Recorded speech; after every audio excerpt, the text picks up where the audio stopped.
Hello, and welcome to Hotel Technology COVID Deep Dive, sponsored by ASSA ABLOY. Thanks so much for joining us. Sharing their insights and expertise with us today are Damian Murphy, President of HFTP Australia, Howard Fung, General Manager of Digital Data and Tech for Hotels at Event Hospitality and Entertainment, and Michael Benakos, Managing Director of ASSA ABLOY.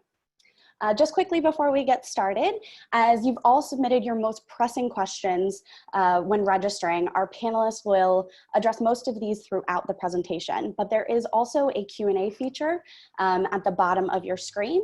You can use this to submit any new questions that may arise pertaining to the topic. You can also upvote questions that other participants submit if you'd like to hear the answer to their questions as well. We'll hold a Q&A at the end of the session. And we will start with the most upvoted questions and answer as many as we can as time allows. And that's it. So let's get started. Over to you, Damian.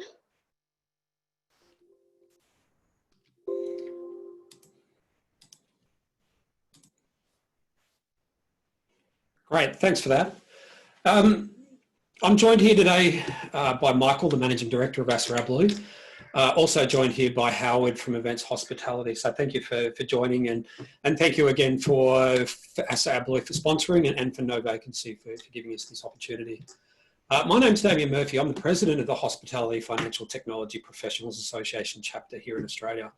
For those that don't know what HFTP is, it's a global non-for-profit whose main aim is to get out information about technology out into the industry so that people can understand what that technology is and how it's going to benefit from you. HFTP globally organises conferences such as High Tech in the US. We also organise some chapter meetings here within Australia, and we also organise things like speeches, presentations to TAFEs and universities throughout the country. The other objective of HFTP is to be very vendor agnostic. So today you probably won't get into too many of this vendor does this versus this vendor does that. We're talking about more the technology as a whole and trying to understand how it works, how it comes together so that you can sort of wade through that sort of vendor brochures and things so you actually get down to the nuts and bolts of it. So we'll take you through that throughout today. Now, we're in a very dynamic environment at the moment, as you know. Now, 48 hours ago, you wouldn't have seen what happened in Victoria over the last 48 hours. It's just been crazy. And my thoughts go out to those people in Victoria at the moment trying to operate in that sort of environment. In addition to this, whilst you're trying to get ready for the post-pandemic or the new way and the new normal or whatever it is, you're being bombarded with a whole lot of advertisements from vendors saying, hey, I've got a tool for you. And in there, you'll see a whole lot of terms about the new normal, the new way, post-COVID. We've seen Rona recovery, you name it. There's all sorts of terms coming out there, coming at you thick and fast. And one of the prevalent ones is this one, which is contactless. And people talking about the new way and it's contactless check-in and contactless checkout. So what we're going to do is take you through some of these terms and weed through some of this so that we can actually get you a better, more informed decision as you evaluate some of these. Now, a lot of these guest-facing technologies or these contactless type technologies that are being promoted on the market sort of fall into multiple steps of the guest journey, from booking through check-in all the way through to departure. And what you'll find is they're all actually underpinned by your core systems, whether it be your PMS or your point of sale or your event management system or whatever. Now, I'd love to spend the next few days talking about every single one of these, but we don't have time. So we're going to pick a few of these that are certainly more prevalent and certainly more front of mind for a lot of vendors. Just get into them a little bit deeper, things like mobile key. Now, it's at this point I also want to mention that these are the opinions of myself and Howard and Michael as well. It's general in nature, so if you want something specific to your situation, by all means reach out to the vendors or one of the many tech consultants in the industry to get that extra knowledge and to fill those gaps that you may have. Okay. Now, as we go through this, have a think about why people need to implement these technologies. There used to be a time when you would do it for the PR gain. Things like putting in voice control or smart mirrors or mobile keys and the likes.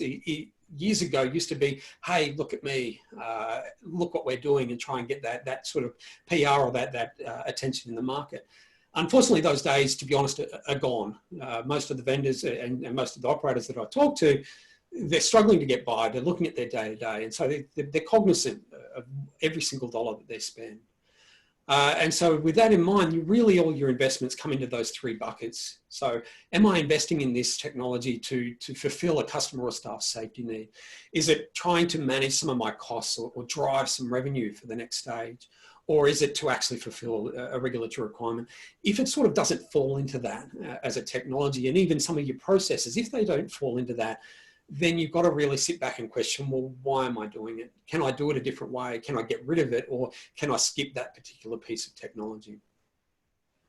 Okay, so with that said, let's get into it. And we'll start off on the guest journey with the booking process.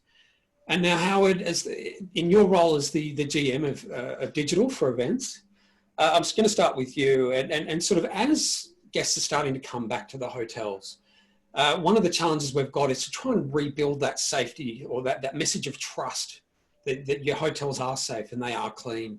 What can we do through our digital channels to try and get that message across, both through your direct websites and through your OTA channels?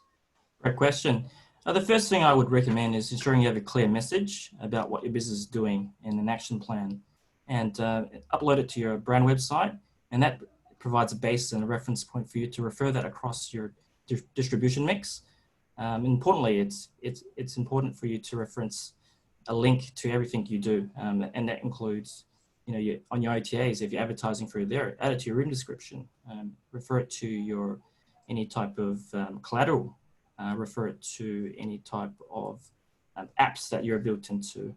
And so really it's down to clear messaging, and through the whole booking journey, you got to over communicate your messages. That includes, when you're looking for a room, have it right there. We are committed to your safety. We're a COVID safe hotel. And really when they're about to book, send them an email confirmation letter and also reconvey that message through a video or for any type of digital roadmaps that you have with your safety. And that really gets across. So one of the areas that we also look at, we always forget, is the offline channels. And that includes a call or an email to the hotel. How do you get that message across? So it's very important to have a procedure in place where you talk about high level, what you do, and here's a link and to get to know more about your procedures. And another area that's quite important is when you arrive at the hotel, you got to have signage everywhere, and you got to have it on check-in, even in the guest room. And once you've built that trust with the customer, they'll be returning back and forth. Cool. And we've seen some people talk about how in the next generation, star rating of the hotel won't necessarily be the thing. It'll be also influenced by a cleaning factor. Do you see that as certainly part of the next generation of booking engines and travel websites? Most definitely. Right now, the booking engines are quite limited in capacity on what you can do. So it's important to have a look at your booking engine pipeline and also your website development on how you can really offer attribute-based booking. So customers may prefer, extra sanitization in the room. Why not upsell that?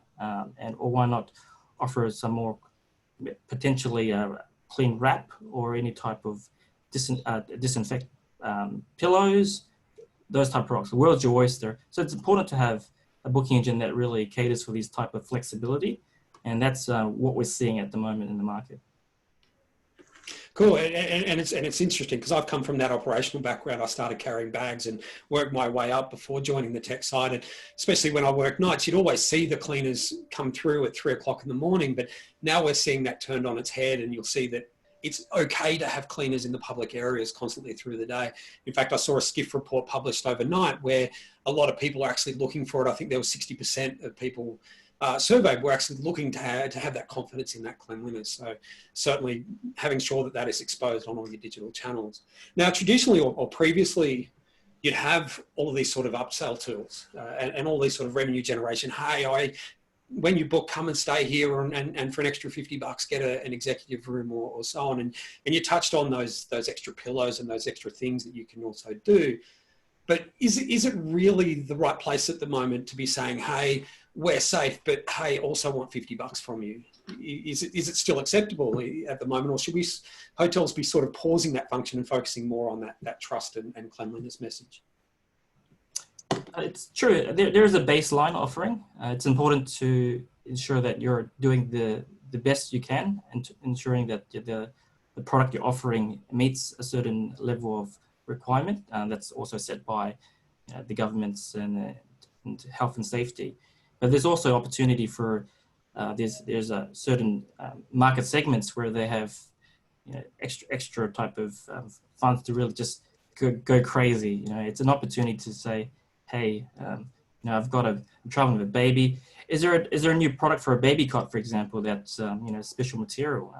So it's an option to provide baseline offering, but also an option to have a look at what else can I sell to the customers today. Because the reality is, over the next 12 months, our rates are going to be very low, and our occupancy is also going to be quite a challenge. So how do we maximize revenue? And it's the only way is to really upsell. Well, yeah, and it's that thinking outside of the box. So gone are the days where all you would offer is breakfast and champagne. You're actually looking at other different options. So, okay, so we've made the reservation, and we're starting to look now at the check-in process. Now, a lot of different states have very similar definitions, but I picked up the New South Wales version about check-in, and here is yet another use of the word contactless, where you use the contactless check-in where reasonably practicable to reduce the movements. Now, what they don't actually do is specify what a contactless check-in looks like as far as the government's concerned. It's more of a guide. And what they also don't do is say you must use technology. So what we're going to do is go through some of these technologies that are available, and then as you're reviewing your own operations, then you can keep that in mind and work out what best suits your environment. So we'll start off with the one that's been around probably the longest in the Australian marketplace, and that's the trusty old kiosk. Now, we've seen it around for some time, various iterations of it and implementations. Some have gone well, some are not so well. And Michael, this is where I'll tap into your space, because you've probably had some more experience in dealing with kiosks, more especially from a key perspective. How do you find kiosks and the uptake within the Australian market? I mean, you're right. In the past, it's been sort of quite slow. People are sort of a bit reticent to get, because they don't have that contact with the guest as as they did in the past. But we're starting to have a lot more interest in them, and right up from like the 5-star hotels right to the smaller motels. I mean, for different reasons. Some there's more efficiency at front desk, getting the guests up to the through faster, and the business travelers that don't want to talk to people, or they just want to get to their room. And then you've got from a cost point of view where they just want to reduce staff, because it's getting obviously cost is an issue for a lot of people. In the past, I think also part of the airlines have done it really well. Like, I don't think probably anyone on the call hasn't used a kiosk or something from one of the airlines. You really don't get much of a choice these days, but it was a little bit easier for them. You prepaid, and the security part of things is a bit easier for them, from a boarding pass perspective, because they've got a few checks on the way. So it was always a bit more challenging from a payment point of view, and integrations with payment gateways and things like that. But these days, a lot of those things have worked out. So it's a lot easier for people to implement the kiosks, and that's why I think we're seeing more. There's certainly also some pushback or some questions from some of the operators. Some of them actually put forward today. Well, what about those vouchers that we have to hand over, or that collateral, the tickets to the show, or whatever that they're offering? How do we handle it? And so it's a case of, well, if you adopt kiosk and mobile check-in, as we talk about in a minute, maybe think about, well, is there another way to do it? And so I'll jump into mobile check-in. And this is getting a bit of a foothold, certainly overseas, and I've used it to varying degrees of success overseas. And we'll look at Hilton as one of the better solutions out there, where you can actually go onto your mobile phone, bring up your reservation, even to the point of choosing your room and checking in. Now, for me, it was okay, but then I missed out scoring the free upgrades. And you sort of homogenize that experience, which is great for a corporate hotel, but maybe not so much for an independent or a boutique. So have either of you guys used these solutions? And if so, sort of what are the pros and cons that you think? I mean, to start off, yeah, we've definitely used it, obviously. I guess from a, you're right. There's certain things that you need to talk to people for. So I don't think either a kiosk or a mobile app should be used necessarily exclusively. I think there's always a place, for talking to people. The airlines again have sort of proved that they still have that opportunity to talk to people, but I think it's becoming more and more common, and people are used to using apps and even kiosks in the supermarkets and things like that. So from my perspective, it's becoming more common. Cool. Now, and we'll get into the legalities of kiosk check-in and registration cards in just a moment. But for me, the whole thrust of contactless is to minimize those guest interactions with staff, or to give the flexibility or those options so that you can actually, if you don't want that interaction, you don't feel safe, you're still building that trust back with the hotel that you do have an option. Are we actually going to see a change to the concept of what a check-in is? You sort of flatten that curve of everybody arriving at 3 o'clock or 4 o'clock or 5 o'clock. Will we, for example, see a situation where people that are members or people that are booked through the direct website get to check in at 12 or 1 or 2, and anybody else that books through an OTA or something else gets a different check-in time, to try and spread those movements within our lobby? Howard, is that something that you see playing out in the industry? Most certainly. One of the areas, a trend that we see today is how can we create a bit more scattered approach when coming to check-in. So it's important, particularly if it's an ISO hotel, you're getting quite a lot of people coming in at the same time. So that creates a bit of risk for the guests. So staggering that and leveraging technology to stagger that will really reduce the manpower element of managing that. And it also gives the customer that confidence that they can check in the time that's during, I guess, non-peak periods. So it's well, that's an important thing. Is will we see a point in this industry where, as a guest, you actually choose a booking window to say, I'm going to be here between 3 and 3:30, for example, similar to what you would book a spa appointment or a doctor's appointment, to make sure that you get that service, but also the hotel can then accommodate and work out who's going to be coming in what time. It's very interesting what we'll see in the times ahead. But as operators, what I would suggest you do is, firstly, you need to understand what your movements patterns look like, or at least before all the lockdowns happen. So reach out to your vendors, get them to query your data and see, hey, when are the busiest times of your day? Is it, especially on a weekend versus a Monday to Friday, etc. Now, the next topic I want to get into, and this sort of touches back onto one of the questions we had about the legalities of this mobile in type environment. Now, Howard, Mr. Paperless, you've got certainly a lot of experience in this space. Formally, the COVID safe plans require you to have a name and a room number, a name, an email address, or a phone number, and a room number if possible under the requirements. Now, the advent of digital solutions such as digital tablets like this and other solutions that you've played with certainly over the time, will we actually see the demise of the printed registration card, the registration card that people don't really read and sign, and then a staff member then has to go and file away? Will we actually finally see get rid of this? Now, probably not. In the future, yes. The reason why we won't be able to solve this issue today is simply, the book OTAs simply don't provide us the data that we need to check in a guest comfortably, particularly the payment side.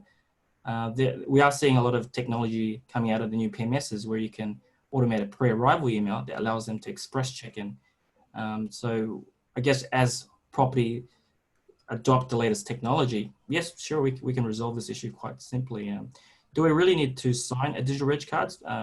There's definitely no legal aspect on that, but simply it's more of a mousetrap to ensure your staff are collecting the right information, particularly the fraudulent guests. How do you know whether Mr. Smith is really Mr. Smith? So It's a process, really yeah, much.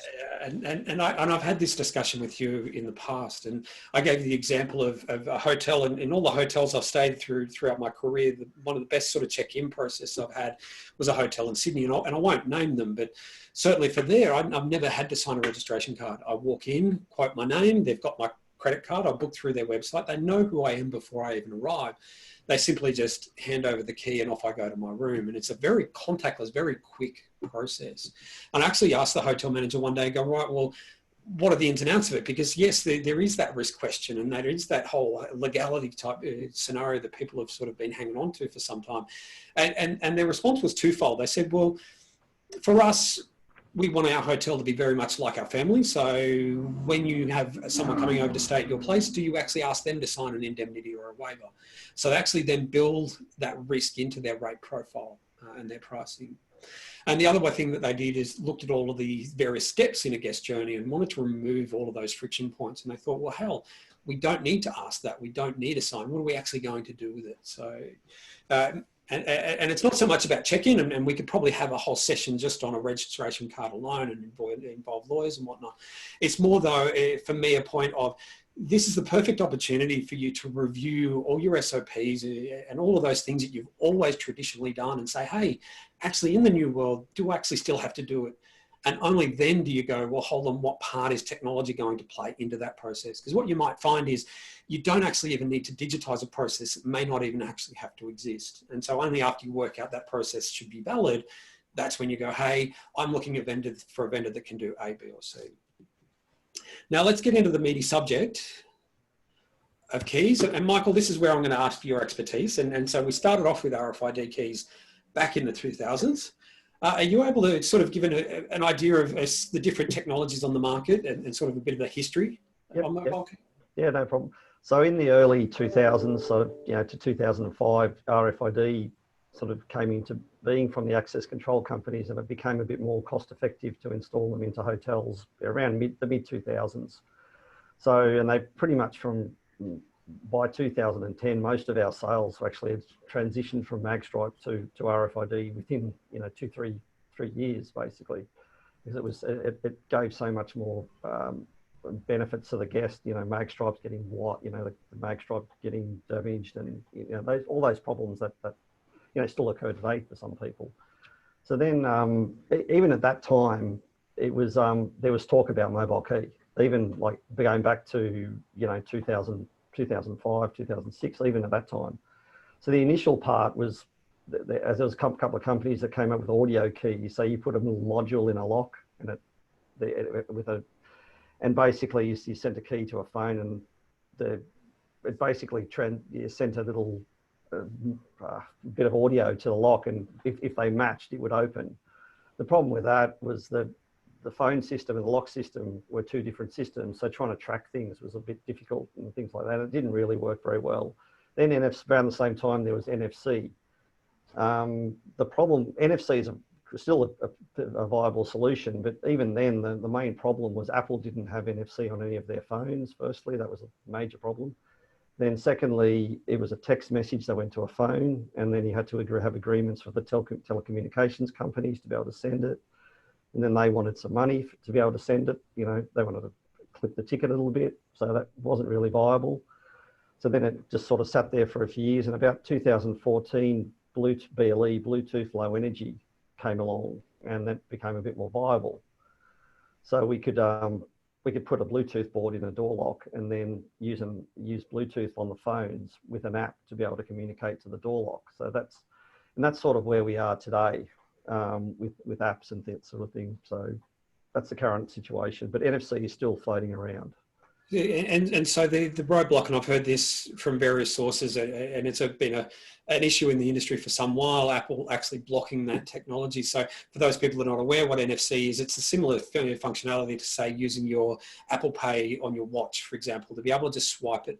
And from a guest experience, what that means is you'd be able to walk up to a door lock, show your phone without having to open the phone, without having to unlock it and open an app and pressing a button like we saw quickly in that video there. So the question is, well, as a hotel operator, what do? Do I say, hey, to hell with it? I can't wait for Apple. They could be next year. It could be 6 years from now. and invest in Bluetooth, or should I hold off and go, you know what, actually we're in that opportunity where the big chains may actually be pressuring Apple to start to release that functionality. And so we can use NFC, which means we can reuse our existing locks without having to do anything. Yeah, so from our point of view, I can only talk from our company. Like I said, we've had NFC since it started, and we've been able to do it since it started. It's just been more the operational side. So now the problem has gone from the telcos now to Apple and Google. So again, they with credit cards, it's a bit different. They get it, they can clip the ticket on the way through from the credit card. So there's some revenue sharing. They can get some revenue there. In terms of door locking and opening doors, I guess there's got to be a ROI for them at some point. So although we are seeing that they're starting to get a bit more interested, Apple's got in their next version, they'll be able to use the phone as your car key. And Google's sort of working on some stuff with travel bookings and that sort of thing. So there's sort of maybe a bit of hope there. But from our point of view, we've made sure our locks are modular, so we can change from NFC to Bluetooth, as required, either by firmware. And if it's an even older lock, it might be just changing a module inside the lock. So, and technology changes every 5 years these days so often. So I know I know there's certainly a hotel chain and a vendor actually looking at using voice to open doors at the moment as well. And so reading the Skiff report this morning, they're saying that 26% of consumers were actually looking for a mobile key solution. But there are also a lot of demographics that obviously don't want it. So it's a key about providing flexibility or providing different options to those guests. Now, of course, the doomsday person in me says, well, hold on, what happens if my battery's flat? What happens if I go to my room and it's 2 o'clock in the morning, I want to open the door and my phone's flat? It's sort of, how does that interaction look now? Are we introducing a problem that never existed before, just for the sake of saving a bit of time elsewhere in the guest journey? Yeah, I mean, I saw a presentation a few years ago. I'm not sure who it was, but he apparently the scariest symbol in the world these days is the low battery symbol on your phone. So everyone is, and the next one after that is no Wi-Fi. So I think everyone is cognizant of keeping their phone, with power at some point. I mean, you can, but having said that, if it does happen, you can still use a card to, we're not replacing cards. We're just giving people options. Cool. And when I see these presentations on mobile key, and we'll jump into the next bit, what we don't usually see is what happens from a front desk perspective, what happens from an operational perspective to enable this. Is it a case of the guest presses a button on their phone and bang, voila, they've got their key? What happens? Hey, is there an authorization step that the hotel has to endorse a key because we have to check to make sure that we've cited their ID or we've got their credit card, et cetera, et cetera? Yeah, so on the screen, you've got this little flow chart. So essentially there's sort of two parts. The first part is you download the app.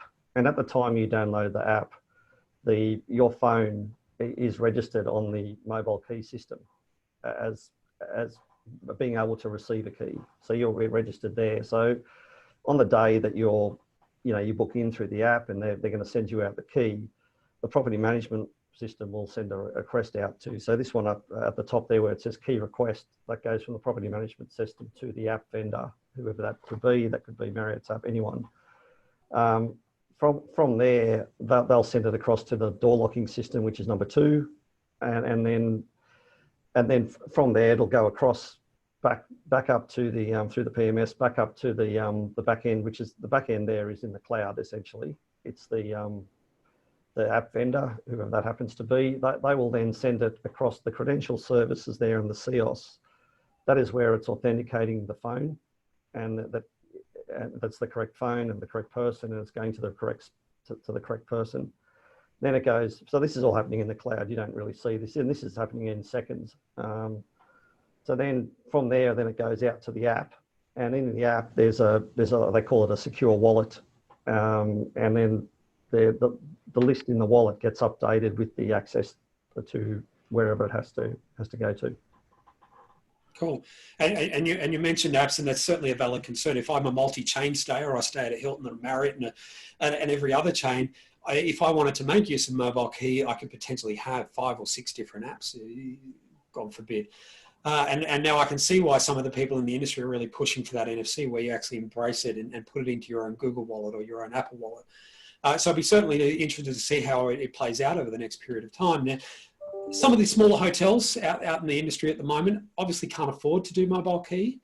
There is actually some advancements for those that can't get into this space. We also do have seen some advances in disposable keys. There's paper-based or keys made with a bit of timber fibre in them that also allows you to then just go, hey, here's a recyclable room key, take it, it's for your stay, and then off you go. So there's certainly some movement in this space, and assess each one as you go to say, is it valid for my particular clientele? Yeah, and and there's some smaller, more basic apps, available that are more cost effective. So it's, I mean, at the moment, that's the best way to do mobile key. It is, yeah. We're at the behest of the big boys, but technology, it's always not the answer. And so coming back to one of the points in the title of this presentation, there are either you've checked in mobile, you've gone through your kiosk, but then you get to that door handle and there's still that physical touch that you have to do. Quickly tell us about some of the options that are coming out. Yeah, so I mean, like there's levers that we've actually in our Savile anyway, in our company, we've had these levers that are copper based since SARS actually, and then normally they get used on hospitals. So there's copper, and they're made of copper. Copper has properties that will kill bacteria, and the coronavirus is included. So that's one. But if you don't want to, change all your levers all over the place, we've actually looked at a few vendors are out there have looked at copper tape that can go over the levers for the same purpose to kill the viruses. Just a simple solution. Too easy. And so we've checked in, got up to the room, opened that door handle, and now we're in the room. Now, if your system is interfaced with your PMS, what tends to happen is your TV then lights up and says, welcome, Mr. Benacos, or welcome, Mr. Murphy, to the hotel, and start inviting you and to explore the features of not only the hotel, but the TV system. For me, I walk into a hotel, the first thing I look for is casting. In the days gone by, I used to look for an exposed cable so I can plug my stuff in, but now actually it's easier. I walk into a hotel and look at streaming.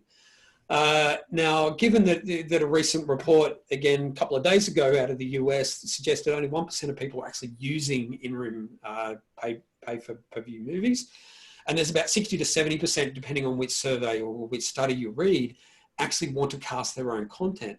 Will we see a lot of operators now go, you know what, I'm going to revisit this, and I don't necessarily want to keep paying that particular fee for that vendor to provide something. I'm going to go to hell with it, put up free to air and chuck in a casting solution. Howard, what are your thoughts as a regular traveller? What are your sort of habits, and where do you see this going? If we look at the customer behavior, certainly at home, you just look at your kids. They're casting.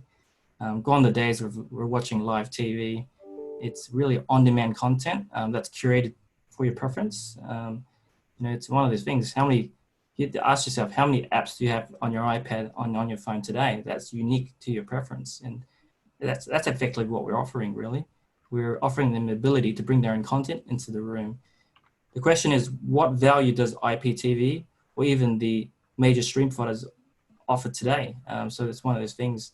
If you look at 5-year life cycle investment on IPTV, it is a lot of money. And if you can invest half of that to deploy casting, I think you have 90% of your customers will be very satisfied with that offering. There are a small minority that they want their Sky News, they want their Fox Sports because they haven't brought their device with them.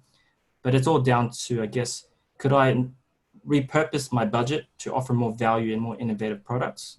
Certainly will. I think it's all about, it's with the growing cost of running technology, it's all about repurposing your budget to allow you to really offer more, less for more, really. And we've seen stats out of our Australian vendors as well, especially those running those quarantine hotels. The usage is going absolutely through the roof, and it's certainly something you need to be aware of from a Wi-Fi capacity. But you're saying, hey, yes, you really should have it. Can someone just rock up to JB Hi-Fi and Harvey Norman and buy their Chromecast and plug it in and away they go? there's a big difference between a consumer grade casting dongle and a commercial. The consumer grade dongle, effectively, it is an open dongle casting product. So if you've connected it onto a hotel, anyone in the hotel can cast your dongle. So you'll get some very strange content coming on your TV if you do bring one to your hotel. The commercial grade dongles, what it does is it provides a one-to-one pairing to your device, and it's encrypted. So you know that your privacy and whatever you do on that casting device is unique to you. And it also provides that encrypted content straight to a server. So it's not going anywhere else through the internet. So it's very important to note that difference. It's really down to privacy. Well, then also in the room, we're seeing a removal of all the compendiums and all of the information within it. And we're starting to see a movement for digital type products, whether it be a tablet supplied in the room or even a bring your own device solution, or even some vendors actually do both. Now, we were seeing a 30 to 40% increase using these tools in pre-COVID times in in-room dining revenue. Now, will we see completely hotels start to roll these out further in the months ahead?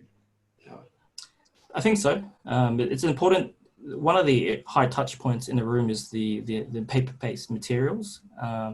It is very much very hard to clean. How do you clean a paper compendium?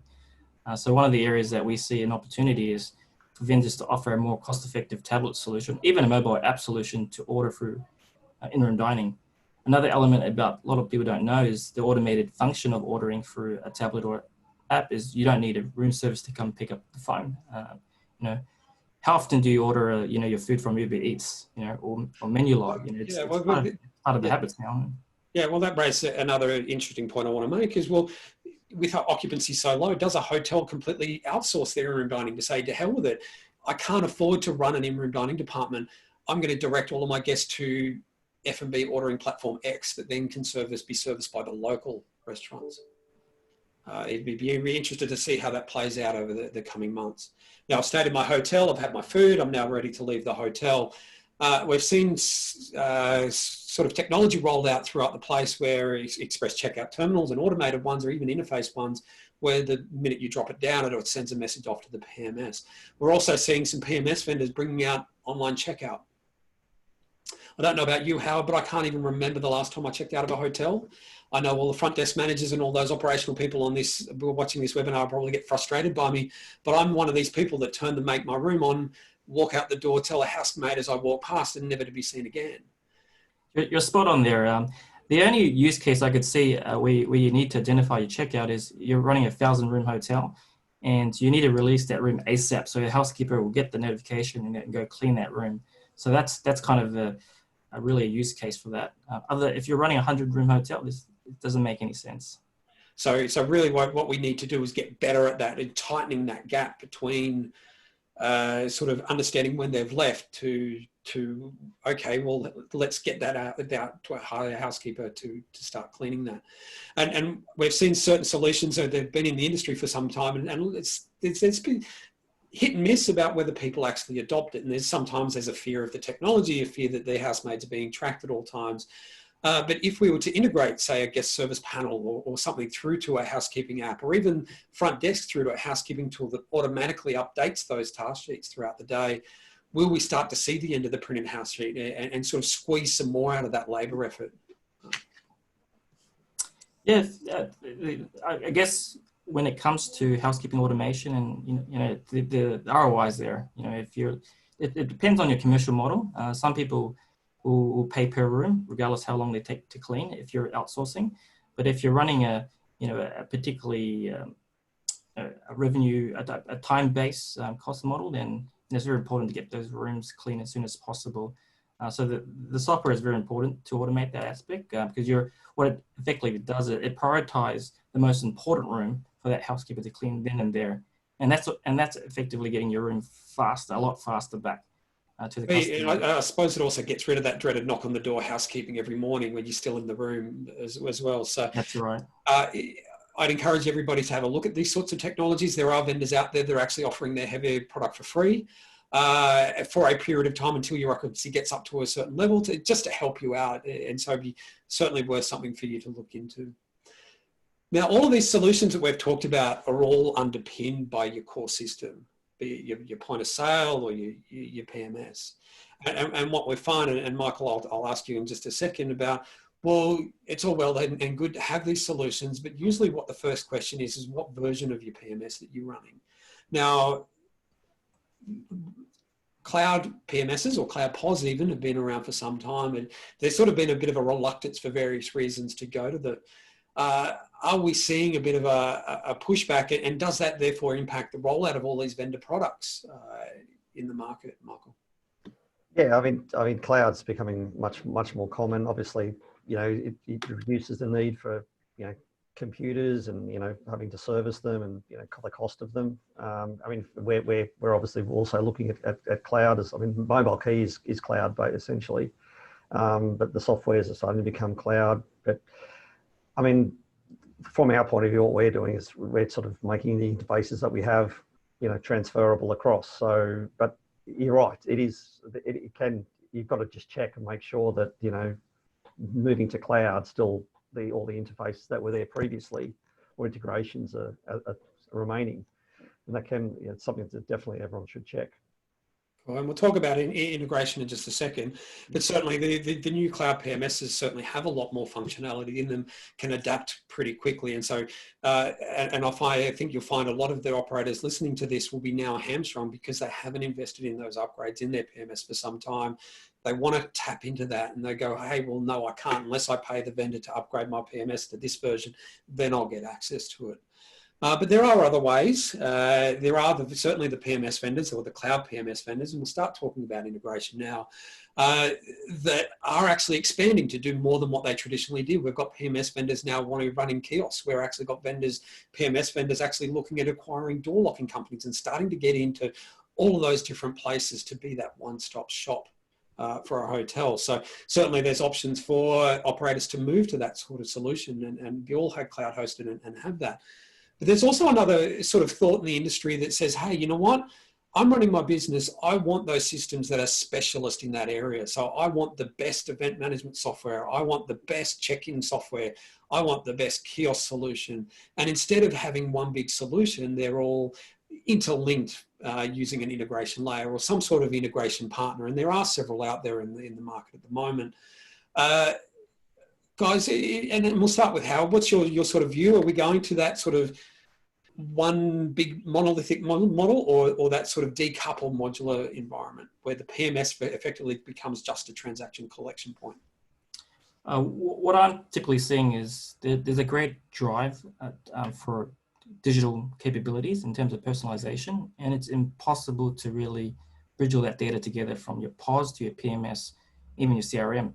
So the integration layer is very prominent now in most of the products that we see today. There's products that allow you to have the customer profile management, your loyalty management in that single platform. So your POS spending habits, your marketing habits is all built in that single layer. And what that allows you to do is very sexy personalization stuff. You can arrive at your hotel, the wife will pop and greet by your name because it knows who you are. It will add your advice on there. It would offer you a dynamic F&B offering. So hence I guess the driver in a sense, it's really, we're moving towards this middleware integration layer simply because, you know, the demand there is driving through the digital innovation. If you talk about a tablet solution, how does a tablet solution greet you, and your name and know your customer preference? It's down to, it's simply making the right investment. PMS, I think they're gone the days where a PMS is doing everything. We're going to shift all of the functionality out of the PMS. So really it's just a checkout, a room inventory, and potentially just rates. And the customer data is shifted out. And that way we can just leverage the whole ecosystem in a way that's so personalized to the customer. That's good to know. And certainly, Michael, from an integration perspective as a vendor, there are hundreds of PMSs out there in the marketplace in all pockets of the globe. Going to that integration layer is probably a preferred model for a vendor to say, hey, you know what, I'm going to just integrate to the 3 or 4 or 5 different integration platforms out there. and be done with integration from now on? Yeah, it'll be a lot easier because you're right, there's hundreds of PMS companies out there. So we always get asked the question probably at least once a week, you know, do you integrate with this PMS or do you integrate with that? It's very, very common. But yeah, from an integration point of view, it's happening more and more, you know, with all sorts of different products where, you know, integrating the lifts, PMS, you know, kiosks, it's important to be able to do that from any vendor. So as we start to wrap up on our journey, I want to give you a quote. A guest can rock up to a reservation that they made on the internet, use their self-check-in, check-out kiosk, went to their room, experienced their stay, came back to that same terminal in the morning, checked out, and off they went. They actually had a completely contactless stay. Now, I actually wrote that in a research paper 20 years ago. So we've actually had this sort of options available to us. And yes, technology admittedly has come a long way since then. It's becoming cheaper and more reliable and all of these sorts of things. Will we actually now see, especially with COVID and people reviewing their operations, hotels pivot and go, you know what, we used to be high service and now going to use this sort of contactless technology to become limited service? Are we going to then see brands sort of move around a bit and go, you know what, we can't do that anymore. We can't justify the spend. We can't do that. So we're going to put in these technologies and implement completely contactless. Or actually, are we going to see the hotels go, you know what, if I bring this in here, I can then enrich that personal stay and make it much more flexible for our guests. Where are we? And so, Howard, there's one more question I want to pose to you. You've just collected the prize money from your latest award, and you're off into your hotel career to start your own hotel and invest in a solution. And I'll ask for those playing along at home to also offer their advice. What sort of technology, if you were given a pot of money and said, hey, in your own hotel, I'm not going to get into what events are doing, what do you see as sort of the hot item that you really should be looking at with some serious detail? The first thing I look at is the guest experience, and how do we know more about them, and bridging that gap. Because how often do you rock up at a hotel and go, you know, have you been here?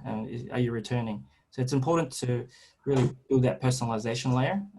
The reason why, you know, Amazon and Google is doing so well is because they know more about us than we know about ourselves. So the first thing I would invest in is a data platform about customers. It's very important. And it really bridges into the integration layer that we talked about before. That's the first thing I invest in. As soon as we start knowing what the customer wants, we can be a data-driven approach in terms of making business decisions. We know, you know, casting is a #1 priority.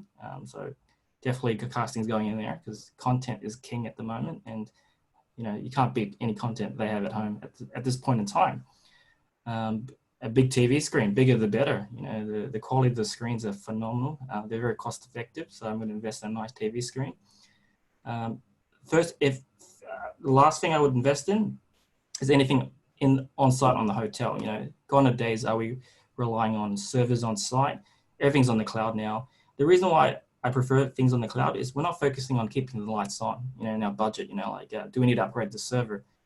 What we can focus on is pure innovation and customer-driven type of initiatives, and that simply is my wish list for the next 6 to 12 months. Good stuff. I will just give it just another couple of seconds as we start to have a look, and hopefully we've answered a couple of those Q&A. And if you have any other questions, by all means, we're about to just jump into a bit of Q&A, so throw that up. But looking at some of the feedback, yep, mobile check-in and key solutions is certainly going to get a bit of a running over the next whenever. And there's a few other options in there. So take heed. If you are looking at the kiosks, yeah, you're in the right spot. Looking at the Skiff report, for example, where we got 23% were looking at self-service check-in kiosks and 26% were looking at mobile keys. So it's very much in line with not only where consumers and where hoteliers are overseas are looking, but our audience is also picking up on that same thing. So good to see. Is there any questions that we have? Michael, if you want to just go through that mobile check-in, we spoke about it before about legal limitations and guest registration. Yeah, there's no requirement to go to show ID. I mean, it's more from the hotel. If you I mean, you're probably more from the operations, but there's no real legal requirement to go to the front desk and show identification in Australia. It's more up to the hotel if that's a policy for the hotel. And we're similar to America, but in other Asian countries, there is a requirement to show your passport and things like that. So in that case, kiosks have to have facial recognition and passport reading and things like that. So, which is possible, but like I said, there's no requirement to do it in Australia. Cool. I know I've used Mobile Key in a couple of places overseas and got all excited and checked in online and chose my room and waiting for my key. It only was closer to the actual arrival at the hotel where they actually said, sorry, in the state of X, wherever it was in the US, they're actually mandated to cite your ID. And we're in a situation in Australia where we don't have to have that, at least not yet. And some of the technology does actually allow that. Certain partners can certainly expand and do that sort of functionality on ID checks, but at the moment, no. There isn't, and I challenge that, and it makes for a very robust discussion, especially at HFTP meetings, about the need for mobile registration cards and signing of contracts and whatnot. Now, as part of the mobile booking process, is there an application to allow reserving of specific rooms prior to arrival? And certainly there are, and like Hilton do it as one of them that I know of, and there are other solutions that give you the room plan on your phone that you can then choose. Takes a bit of operational sort of understanding and anticipating to say, hey, actually, we're going to block a whole series of rooms for our mobile check-in people. So you're actually managing two lots of inventory or managing two lots of people. You've got your virtual people and you've got your people coming to the desk. At least the people on the desk, you've got that freedom to move people around, but there are certainly other solutions where you go, hey, I'm going to choose that room. Now, just be wary that there's some of those solutions, especially if you run a membership system where certain elite members get membership, because what they find is they can't really handle it as well as going to see someone at the front desk. Or if, as a user, you may not actually get that free upgrade that you may have got because it is actually so clinical and ones and zeros, and you must then have that because that's what you booked. We also have one about putting rooms out of order, and it's coming mostly out of Europe as well, where they mandate that you actually have the room vacated for a period of time. Are we actually seeing a PMS vendor starting to look at forcing rooms automatically out of order, or is it a manual process where our staff get into the habit of, okay, well, guest checked out of room A, I'm going to put that room out of order for 24 hours to allow my staff to get in and give it a bit of a deep clean. Howard, are you seeing changes in your operations from a housekeeping point of view in regards to out of order rooms? Yeah, most definitely. It's particularly the if it's an ISO hotel, it's the procedures change completely. So it's evolving, ever evolving this process. We're adopting kind of like hospital grade type of cleaning type of procedures, to clean the rooms before we release it back, because it only takes one incident to for the consumer to lose confidence in your business. But my advice is really just leverage the experts' advice on the procedures, particularly outsourced housekeeping. They have adopted a fairly robust process in cleaning the rooms. Cool. Is there any more questions? By all means, send them through. Just while we're waiting for the questions, in terms of the kiosks, I know it's quite popular and quite topical. My advice in this area is don't go cheap on this solution. In order to, there are a lot of iPad-based kiosk solutions out there that simply doesn't work for a variety of reasons. If it's a corporate returning guest, sure, it works. But iPads have limitations, to what you can and can't do. Simply payments is a big problem with iPads. Trying to offer a turnkey solution, it's not possible from a technology point of view. Robust kiosk solutions, they do start, their investment's going to be up to 35K per kiosk. If you're looking for the bells and whistles, that includes ID scanning, fully integrated payments, where it holds you off and it automatically deducts the money on checkout. You're looking for the best of breed. So it's important to really identify what you're exactly trying to achieve. There are a lot of successful use cases out there. Give an example, Event has a JV relationship with Juicy Snooze, and they use a kiosk that does over 90% of all their customers. And and they went all out on the kiosk solution. And it's a part of their brand identity. And you know, investment-wise, it's a big investment, but they don't have a front desk. That's the positive aspect of using the technology. Cool. So in the absence of any other questions, by all means, we're happy to continue the conversation. Please reach out to any of us, either via email or in Howard's case, through the LinkedIn and have a chat. Alternatively, the HFTP Association or the Australian chapter, we do hold regular meetings throughout the year where we do discuss this in a little bit more techie, a little bit more hardcore as well. Alternatively, of course, the No Vacancy Conference that is coming up in September is an opportunity to come and see some of these vendors and touch and feel some of these products as you go. And so thank you very much for your time today. Yep, do you want to... Yeah, thanks so much, Damian. I just wanted to say thanks again to everyone who joined us for the webcast today. And on behalf of No Vacancy, obviously, thank you so much to Damian, Howard, and Michael for sharing their time today and their expertise. And a big thanks to ASSA ABLOY for sponsoring today's webinar. And we will be sending out an email to all attendees tomorrow with access to the recording if you want to rewatch anything, pick up any more tidbits. And we hope to see you for the next one. Thanks so much, everyone. Thank you. Thank you.